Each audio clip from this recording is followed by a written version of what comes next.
राजू चक्रवर्ती जी हमारे साथ बने हुए हैं। राजू जी, छत्तीसगढ़ की परंपरा तो नहीं रही है और या भारत में ही ऐसी परंपरा नहीं है कि कोई आए और उसका स्वागत ऐसे करें, लेकिन बीजेपी ऐसे बयान दे रही है। इसके पीछे का क्या मकसद है, क्या संदेश देने की कोशिश है इस बयान से?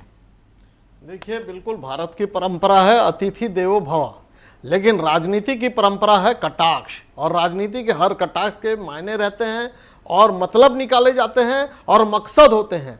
अब राहुल गांधी जी आ रहे हैं यहाँ पर क्लास लेने, और आपने बड़ा अच्छा शीर्षक रहता है राहुल की क्लास बीजेपी का प्रहार।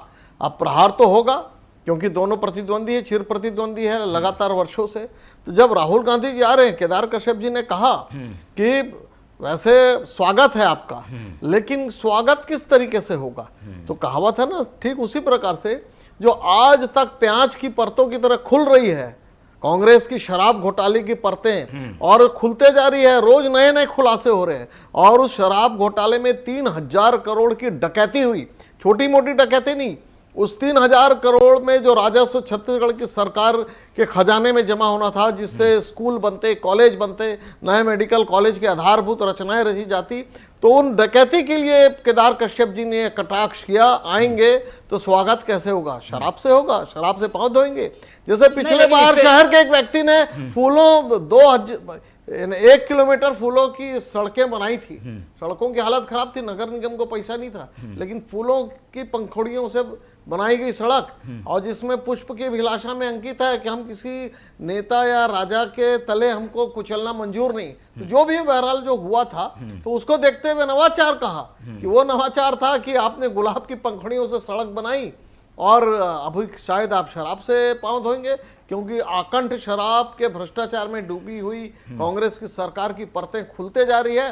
जहां कांग्रेस ने अपने चुनावी घोषणा इसके लिए आप प्रदर्शन करते, कोई शराब घोटाला, हम शराब बंदी करेंगे, लेकिन शराब घोटाला होगा नहीं। राजू जी, इसके लिए राजनीतिक रूप से आप प्रदर्शन करते, कुछ बातें रखने की कोशिश करते, पर ऐसी सलाह कांग्रेस को दे रहे हैं जो मानेगी नहीं, और ऐसी कोई परंपरा भी नहीं है। सलाह नहीं है, ये एक राजनीतिक रूप से जब वो आते हैं तो कहा गया आ रहे हैं, आपका क्या वक्तव्य है?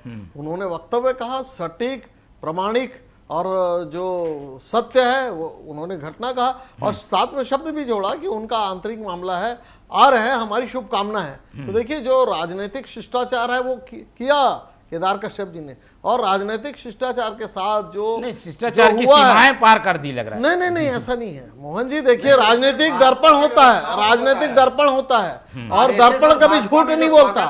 और कांग्रेस ने जो पिछले 5 साल में किया है कि मोदी जी आते हैं, शाह जी आते हैं, बोया बबूल तो आम क्या पाएगा? मोहन कांग्रेस पार्टी ने शराब से नहलाती है, धुलाती है, परोसती है, गांजा चढ़ाती होगी, अफीम चढ़ाती होगी, तभी से बात कर रहे हैं घोटाले की सरकार थी। ये भाजपा की संस्कृति हुआ ना, ये भाजपा संस्कृति हो गया। सलाह तभी लेता आदमी जब उसमें उपयोग होता है।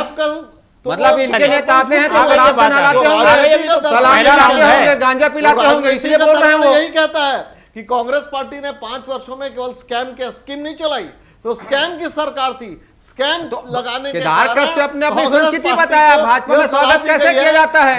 चाहे नरेंद्र मोदी जी आए, अमित शाह जी आए, मोहन भागवत जी आए, नितिन नवीन जी आए, तो भारतीय जनता पार्टी के लोग शराब से नहलाते होंगे, शराब पिलाते होंगे, शराब धुलाते होंगे, तभी तो सलाह दे रहे हैं ना। अभी तक जो ये उनके स्वागत की संस्कृति है। 3050 करोड़ का घोटाला हुआ था, और उस घोटाले के पैसे से चुनाव लड़े गए। असम चुनाव, उत्तर प्रदेश चुनाव, पश्चिम बंगाल चुनाव, ये चुनाव, तो उस चुनाव में इसीलिए परिणाम भी नहीं आए, क्योंकि वहां की जनता भी जानती थी, जहां जहां चुनाव लड़े गए। चलिए, आ गई बात।